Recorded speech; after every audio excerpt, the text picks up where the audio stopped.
Hello बच्चों। पिछली class में हमने देखा था कि डेमोक्रेसी में हम जब आउटकम्स को मेजर करते हैं तो कैसे हम ये तय करें कि कौन सी डेमोक्रेसी सबसे बेटर है, साथ ही किस तरह की पॉलिसीज होनी चाहिए या फिर बन सकती है, और सरकार और नागरिक के मध्य जो संबंध है उसकी बात की गई थी। लेकिन जो संबंध है वो केवल सरकार और नागरिक के बीच पॉलिसी फॉर्मुलेशन तक का नहीं है। इम्प्लीमेंटेशन के साथ साथ जो अदर फैक्टर्स हैं, जब हम डेमोक्रेसी के टर्म्स में बात करते हैं तो जो अदर फैक्टर्स हैं उनको भी ध्यान में रखकर काम करना होता है, क्योंकि आर्थिक रूप से जो आत्मनिर्भरता है वो उतनी जल्दी प्राप्त की जा सकती है जितनी आसान पॉलिसीज, सिचुएशन, अपॉर्चुनिटीज अवेलेबल होंगी। पहले लेवल पर हमारे देश की जो शिक्षा प्रणाली है उसका इस तरह से होना अनिवार्य है कि वो देश के नागरिकों को जल्दी से जल्दी आर्थिक स्वावलंबन की दिशा में आगे लेकर जाने का काम करे, इकोनॉमिकली इंडिपेंडेंट बनाने के तरफ लेकर जाए। कहने का मतलब हमारी एजुकेशन का मेन पर्पस क्या है। जब हम एजुकेशन को इस तरह से डिजाइन करें कि वो इकोनॉमिक इंडिपेंडेंस की तरफ लेकर के जाए या फिर इकोनॉमी ओरिएंटेड एजुकेशन होनी चाहिए। केवल सोशल नॉलेज से अगर एक बड़े वर्ग के पास एक ऐसा नॉलेज है जो यूजफुल नहीं है, जो फ्रूटफुल नहीं है, जिससे किसी तरह का कंक्लूजन नहीं ड्रॉ किया जा सकता, तो उस नॉलेज का कोई मतलब नहीं। तो फिर हमें जरूरत है ऐसे एजुकेशन सिस्टम की। वो कहाँ से आएगा? गवर्नमेंट से आएगा। उसके बाद जब हम मार्केट प्लेस पर आए तो मार्केट प्लेस की सिचुएशन, पॉलिसीज, अपॉर्चुनिटीज सब कुछ ऐसी हो कि हम ज्यादा से ज्यादा विकास कर सकें, ज्यादा से ज्यादा अपना बेहतर कर सकें या फिर ज्यादा से ज्यादा इनकम हम जनरेट कर सकें। वो कैसे पॉसिबल है? वो भी डेमोक्रेसी के माध्यम से ही पॉसिबल है। तो जब हम इकोनॉमिक ग्रोथ और डेवलपमेंट की बात करते हैं किसके टर्म्स में? डेमोक्रेसी के टर्म्स में। सरकार चुनने का मुख्य मकसद क्या है? सरकार चुनने का सीधा सा मकसद है हमारा कि हमें हमारे जीवन में ज्यादा से ज्यादा बेहतरी प्राप्त हो सके या हम और बेहतर जीवन जी सकें। साधारण भाषा में यही होता है। इसीलिए हम सरकार का चयन करते हैं कि हमारे हर हिस्से का ध्यान रखा जा सके, चाहे वो सामाजिक हो, आर्थिक हो या फिर किसी भी दृष्टिकोण से हो। ऐसे में डेमोक्रेसी से ये एक्सपेक्ट होता है कि वो गुड गवर्नमेंट प्रोड्यूस करे। ये तो बेसिक एसेंशियल हो गया। डेमोक्रेसी को चुना ही इसलिए गया क्योंकि उस संरचना तंत्र से हमें एक बेहतर सरकार व्यवस्था मिले। तो फिर हम ये उम्मीद करते हैं कि जो सरकार है उसकी ये जिम्मेदारी है कि वो हमें विकास के रास्ते पर लेकर के जाए। एविडेंस बताते हैं, तथ्य बताते हैं, या पीछे कुछ ऐसे अनुभव रहे जिनसे हमें ये पता चलता है कि डेमोक्रेसीज में इस तरह की जो प्रैक्टिस है और जो एक्सपेक्टेशंस हैं वो over the period of time नहीं फुलफिल की गई या नहीं की जा सकी। ये दोनों चीजों में अंतर है। एक तो हो सकता है कि नहीं कर पाए, एक होता है कि की ही नहीं गई, उस दिशा में कोई काम ही नहीं हुआ। हम किसी एक देश की नहीं बात कर रहे, क्योंकि हम डेमोक्रेसी की बात कर रहे हैं तो 100 से ज्यादा देशों की बात हो रही है। हर देश की जो हालात है, जो परिस्थिति है, वो अलग अलग होती है। ठीक है। अब ऐसे में अगर हम कंसीडर करें सारी डेमोक्रेसीज को और सारे डिक्टेटरशिप को, दोनों को कंसीडर करें, इसमें पिछले लगभग 50 सालों में 1950 से लेकर के 2000 के बीच की बात कर रहे हैं, तो जहां डिक्टेटरशिप था वहां पर higher rate of economic growth देखने को मिला। लोग कहेंगे ऐसा क्यों? क्योंकि जहां पर तानाशाही थी वहां पर कई चरणों में स्क्रूटनी का जो लेवल था वो नहीं था। कहने का मतलब लोकतंत्र ये व्यवस्था देता है कि कोई भी काम बहुत तीव्रता से ना हो और उसके हर पहलू का अध्ययन किया जाए। तो इसका एक पक्ष तो ये है कि ये पूरी व्यवस्था को सुविधाजनक बनाते हैं, साथ ही साथ इस बात की संभावना नहीं होती कि कोई भी गलती हो, क्योंकि कई लेवल पर स्क्रूटनी होती चली जाती है।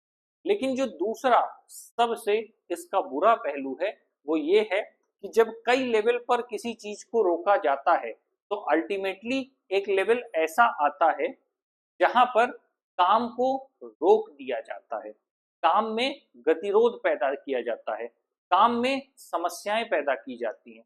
तो ये जो अड़चन है ये कहाँ से आ रही है? क्योंकि जब भी कोई अच्छा काम करने की कोशिश की जाती है तो उसे रोकने वाले लोगों की संख्या काफी ज्यादा हो जाती है। ये समझने वाली बात। तो किसी भी जो देश का विकास है वो फिर धीमा हो जाता है, क्योंकि ये सारी चीजें देश की लीडरशिप से तय होती है। जो टॉप नॉच पे बैठे हुए लोग हैं वो ये तय करते हैं कि क्या होगा क्या नहीं होगा। तो जब हमारे देश की लीडरशिप फियरलेस होती है और वो तेज डिसीजन लेने में सक्षम होती है तो फिर परिवर्तन काफी तेजी से आता है। लेकिन यदि वो किसी भी कारण से उस परिवर्तन से इनकार कर दें तो जो नीचे बैठे लोग हैं, जो जनता है, वहां पर हताशा की स्थिति देखने को मिलती है। ऐसे में यहाँ पर कहा गया है कि डिक्टेटरशिप, डिक्टेटरशिप से मतलब ये है कि जहां पर डिसीजन मेकिंग इंडिपेंडेंट थी। अभी हम, वो एक अलग चीज है कि डिक्टेटरशिप में प्रॉब्लम्स होती हैं और कई बार सिर्फ खुद के लिए गए फैसलों के आधार पर समस्याएं हो सकती हैं, बिल्कुल होगा, उसको लेकर के किसी तरह का विरोध नहीं है। और डिक्टेटरशिप अच्छी नहीं है, लेकिन कई बार कुछ देशों के लिए अच्छी भी साबित होती है। वो एक अलग कॉम्प्लेक्स टॉपिक है कि क्या है क्या नहीं है। लेकिन हम इकोनॉमिक कंटेक्स्ट में बात कर रहे हैं, तो जहां पर भी डिसीजन मेकिंग इंडिपेंडेंट होगी, फियरलेस होगी, सेल्फ ड्रिवन होगी और लॉन्ग टर्म विजन के साथ होगी, तो जो वो वाली पॉलिसीज होंगी या वो इकोनॉमिक ग्रोथ होगा वो अदर कंट्रीज से बेटर होगा। तो अगर हम 1950 से 2000 के बीच के कंपैरिजन को देखते हैं तो डिक्टेटरशिप के पास slightly higher rate of economic growth रहा है। तो कहीं ना कहीं जो इकोनॉमिक डेवलपमेंट है, इकोनॉमिक ग्रोथ है डेमोक्रेटिक कंट्रीज का, वो कम रहा है, जो कहीं ना कहीं एक चिंता का विषय है।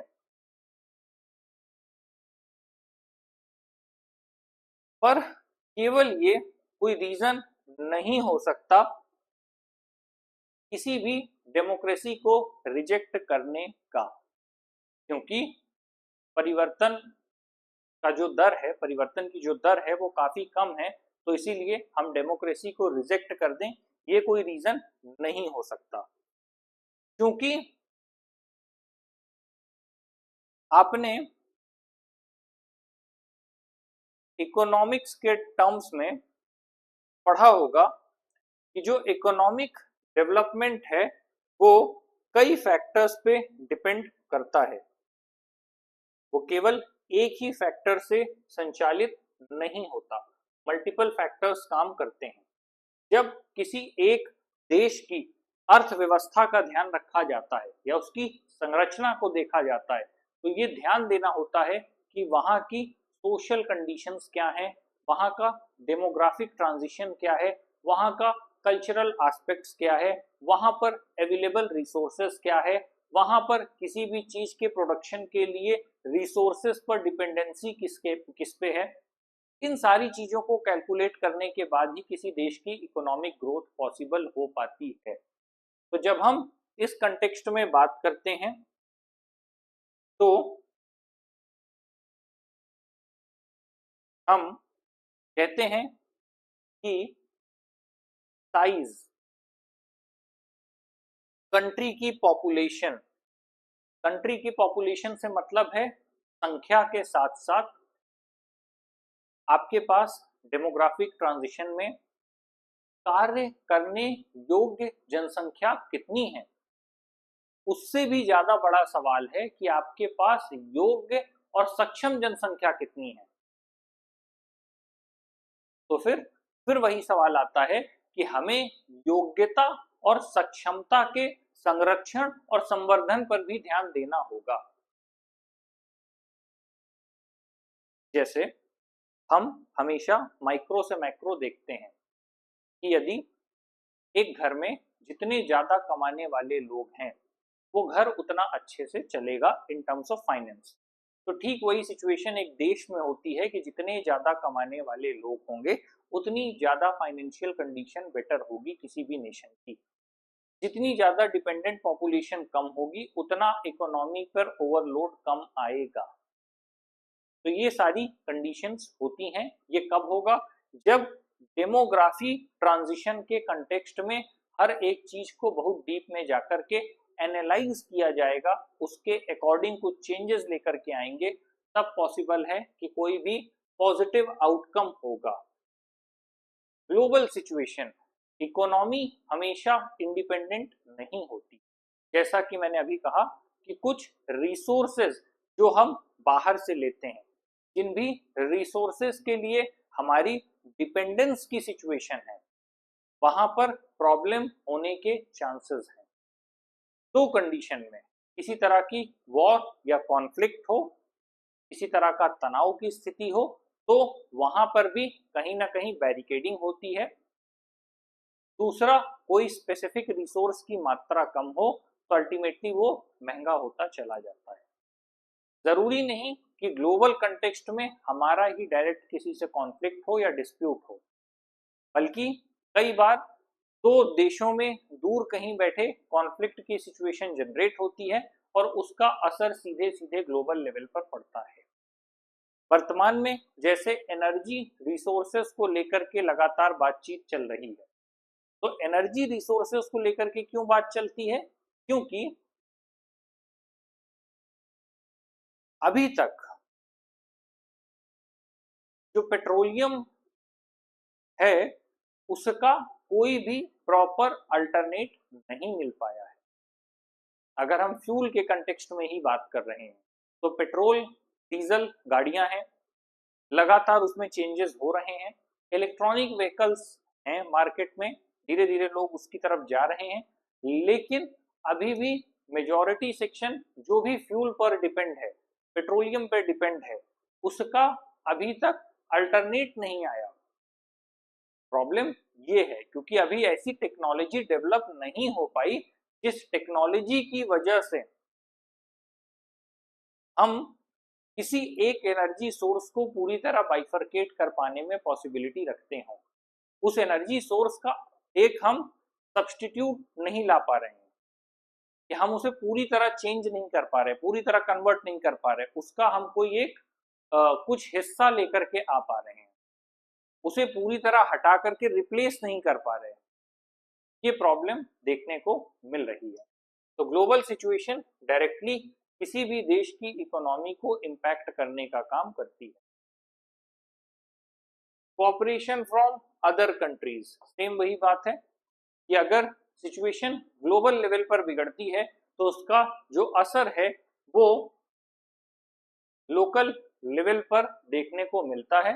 कई बार किसी एक देश से कॉन्फ्लिक्ट होने पर उनका अपना एक समूह होता है जो या तो किसी लेवल पर बैरिकेड करते हैं या फिर किसी तरह के सैंक्शंस होते हैं या कुछ ना कुछ इकोनॉमिक कॉस्ट इम्पोज कर दी जाती है या फिर कुछ चीजों का आवागमन रोक दिया जाता है, और ये चीजें लगातार सक्रिय रूप से होती रहती हैं ग्लोबल लेवल पर, साथ में दूसरे कंट्रीज के साथ होने की वजह से। और कई बार डायरेक्ट कॉन्फ्लिक्ट नहीं भी होता, फिर भी परिवर्तन देखने को मिलता है। साथ ही जो इकोनॉमिक प्रायोरिटीज हैं जो कि कंट्री के द्वारा एडॉप्टेड हैं।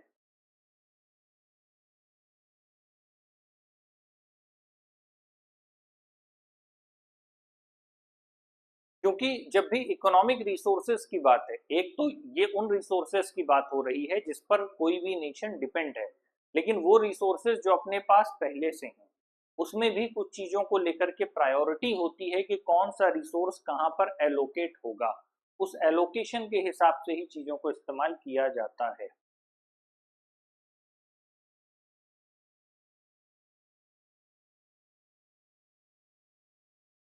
साथ ही जब हम इस टर्म्स में बात करते हैं कि इकोनॉमिक डेवलपमेंट,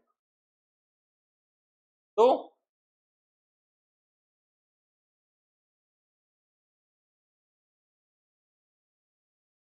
हम ये नहीं कह सकते कि डिक्टेटरशिप और डेमोक्रेसी के बीच अगर तुलना की जाए तो डेमोक्रेसी हमेशा एक बेहतर गवर्नमेंट या बेहतर इकोनॉमिक ग्रोथ या इकोनॉमिक अपॉर्चुनिटीज का वादा करते हैं।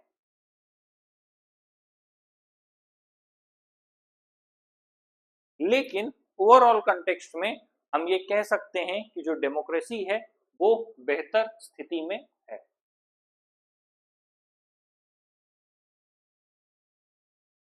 साथ में डेमोक्रेसी के कंटेक्स्ट में हम ये कह सकते हैं कि अगर ओवरऑल कॉन्सेप्ट में बात किया जाए, मान लीजिए हमने एक डिसीजन मेकिंग के कंटेक्स्ट में तुलना किया, लेकिन वो केवल एक एस्पेक्ट में तुलना किया कि डिसीजन मेकिंग फास्ट है, डेमोक्रेसी में मल्टीपल बैरियर्स होने की वजह से स्लो है, लेकिन वो केवल एक एस्पेक्ट है। उससे आगे जाकर के जब हम बात करते हैं तो ओवरऑल एस्पेक्ट में डेमोक्रेसी बेटर है हर एस्पेक्ट में इन टर्म्स ऑफ डिक्टेटरशिप। अब यहां पर रिच और पुअर के बीच का एक अंतर दिखाया गया है। ये एक तरह से the rich get buff, economic growth and income distribution gains.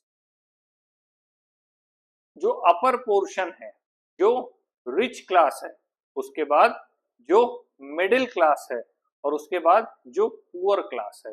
तो इस डायग्राम को देख सकते हैं कि जो एक संकेंद्रण है या जो एक जगह पर एग्लोमरेशन है वो कहां पर है, जहां पर रिच है, बाकी मिडिल और पुअर के पास रिसोर्सेस नहीं है।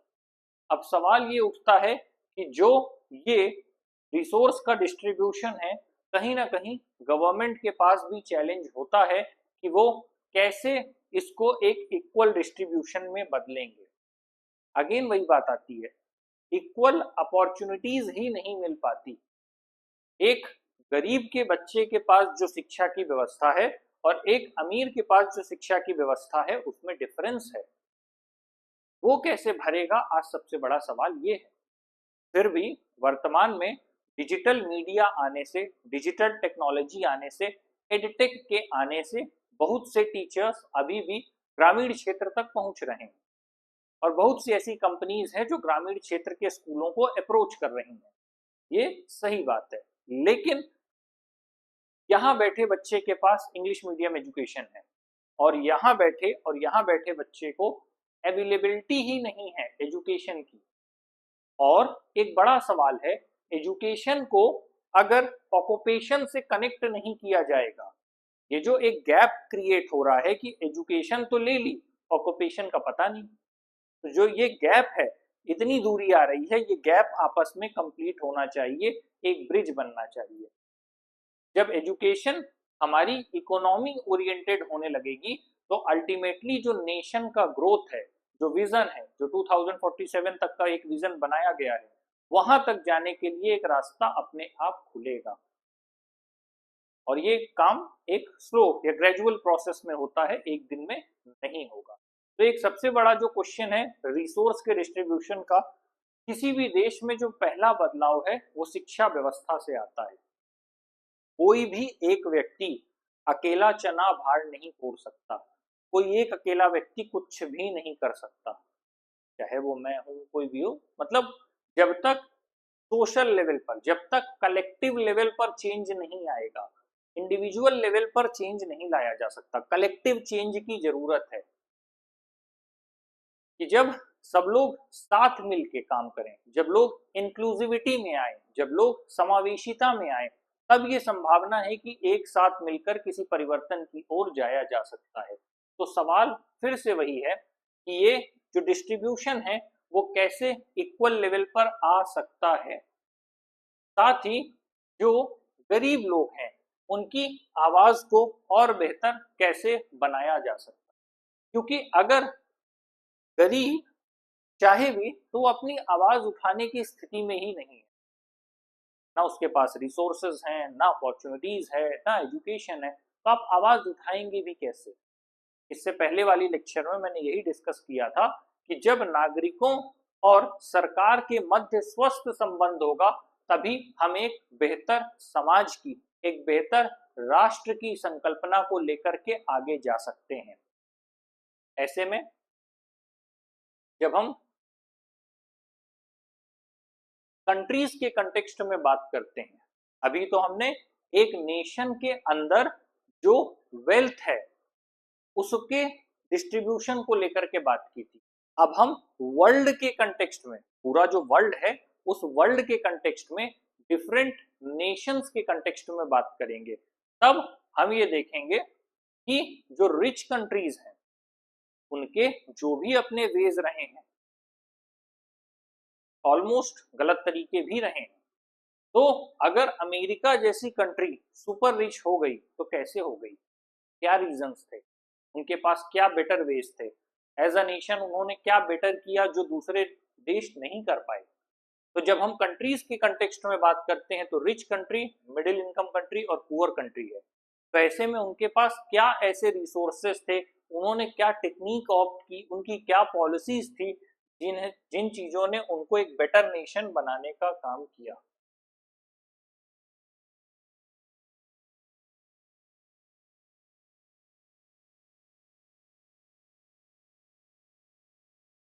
कुछ मूलभूत सुविधाएं हैं, उनके होने से ही पता चलता है कि एक नेशन कितना विकसित है। रोटी, कपड़ा, मकान।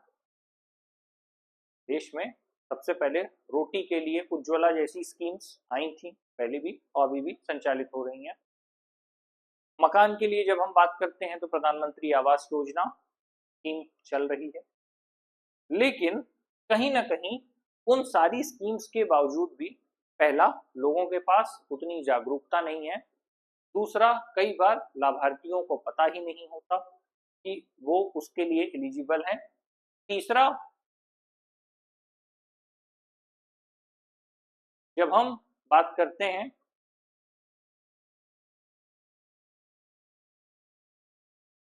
स्कूलिंग, तो ये एक बड़ा प्रश्न चिन्ह है कि कहीं ना कहीं इनके पास कनेक्टिविटी नहीं है।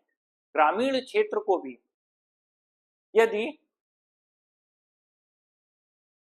पुनरुत्थान की तरफ लेकर के जाना है या फिर उसे और बेहतर बनाना है तो ज्यादा कोशिश डिजिटल कनेक्टिविटी की करनी पड़ेगी, रादर देन इंफ्रास्ट्रक्चर और मैकेनिज्म की तरफ जाने के।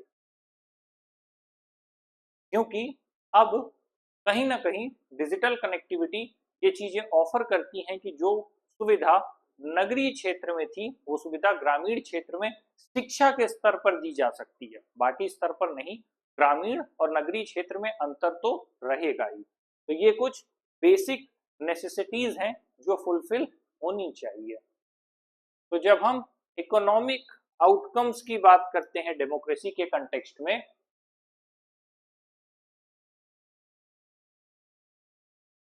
तो हमेशा कुछ डीप वैल्यूज हैं जिनको लेकर के लगातार संघर्ष समाज में देखने को मिलता है। उसको हम समाजवाद बनाम पूंजीवाद भी कह सकते हैं। हम कई बार वामपंथ बनाम दक्षिण पंथ भी कहते हैं। वामपंथी विचारधारा कई बार आती है कि जो गरीब हैं उन्हें अमीरों को लूट लेना चाहिए, इस तरह की बातें आती हैं। मतलब अलग अलग विचारधाराएं हैं सबकी अपनी, वो अलग थ्योरी है पूरी, जिसमें मार्क्स ने कुछ चीजें बताई हैं कि अगर एक क्षेत्र विशेष में कोई एक व्यक्ति ज्यादा ऊपर होगा तो सारे लोग मिलकर आक्रमण कर देंगे, या इस तरह की थ्योरीज हैं। अलग अलग चीजें देखने को मिलती हैं। तो जो वैल्यूज को लेकर के एक लड़ाई चलती रहती है कि फ्रीबीज देना चाहिए या नहीं देना चाहिए। एक तरफ मूल्य कहते हैं कि देश में कोई भी व्यक्ति पीछे ना रह जाए। जो व्यक्ति सक्षम नहीं है, जो व्यक्ति अक्षम है अपनी जरूरतें पूरी कर पाने में, उसको हमें अपना हाथ आगे बढ़ाकर मदद देना चाहिए और उसको वो सारी चीजें मुहैया करानी चाहिए जो उसकी जरूरत की है। दूसरा पक्ष ये कहता है कि एक हार्ड अर्न मनी है और अगर हम लगातार उन लोगों को फ्रीबीज देंगे तो कहीं ना कहीं उनकी आदत पड़ेगी और वो आगे आकर के काम नहीं करेंगे। तो अलग अलग वैल्यू सिस्टम है जो इसको लेकर के लगातार डिबेट करते रहते हैं और इनको रिजॉल्व करना इतना आसान नहीं है। लेकिन जब कुछ फैक्ट्स और फिगर्स की बात आती है तो फिर ध्यान थोड़ा देना पड़ता है।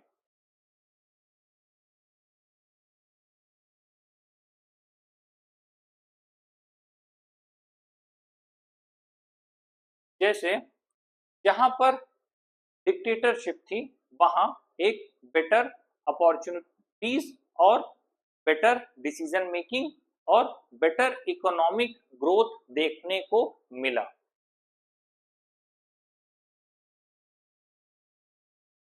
लेकिन जब हम ये डेटा पुअर कंट्रीज में, अब यहां पर भी जो डिक्टेटरशिप की बात की गई और जो डेमोक्रेसी की बात की गई, इसी चीज को जब हमने पुअर कंट्रीज में जाकर के कंपेयर किया तो हमने पाया कि अल्टीमेटली कोई भी डिफरेंस नहीं था।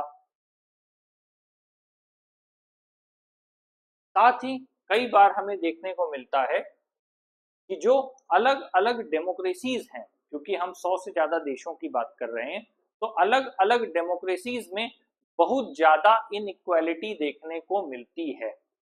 साथ ही जो डेमोक्रेटिक कंट्रीज हैं जैसे साउथ अफ्रीका और ब्राजील, ये टॉप 20% जो लोग हैं यहाँ के, वो 60% से ज्यादा नेशनल इनकम को कवर करने का काम करते हैं। वही जो हर देश की कहीं ना कहीं समस्या है कि जो वित्त का वितरण है वो असमान है और वो असमानता कहीं ना कहीं योग्यता के स्तर पर होने वाली चुनौतियों के कारण पैदा होती है। और साथ ही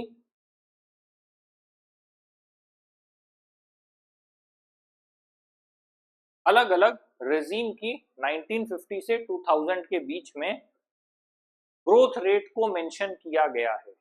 सारे डेमोक्रेटिक रेजीम्स 3.95% का ग्रोथ रेट रखते हैं, जबकि जो भी डिक्टेटोरियल रेजीम्स हैं वहां पर 4.42 का ग्रोथ रेट है। लेकिन इसी को जब हम कंपैरिजन में आते हैं, जो पुअर कंट्रीज में जब डिक्टेटरशिप है तो वहां 4.34 है और जब पुअर कंट्रीज डेमोक्रेसी के अंतर्गत हैं तो वहां पर 4.28 है। तो यहाँ पर अलग अलग तरह के डेटा दिए गए हैं। अब यहाँ पर इनइक्वालिटी ऑफ इनकम दिया है अलग अलग कंट्रीज के कंटेक्स्ट में। तो जब हम बात करते हैं टॉप 20% और बॉटम 20% में, तो south Africa, Brazil, Russia, USA, UK, Denmark, Hungary, ये जो देश हैं उनमें टॉप 20 और बॉटम 20 का जो डिफरेंस है वो दिया गया है। तो अगर हम बात करें डेमोक्रेसी के कंटेक्स्ट में तो ये समझने वाली बात है कि डेमोक्रेसी बेटर साबित हुई है इन अ लॉन्ग टर्म। साथ ही पुअर कंट्रीज के कंटेक्स्ट में भी वहीं डेमोक्रेसी ही बेटर सिचुएशन में है। और जब हम डेमोक्रेसी की बात करते हैं तो ये केवल एक एस्पेक्ट में काम नहीं करती, बल्कि हर एक लेवल पर चेंज करने के लिए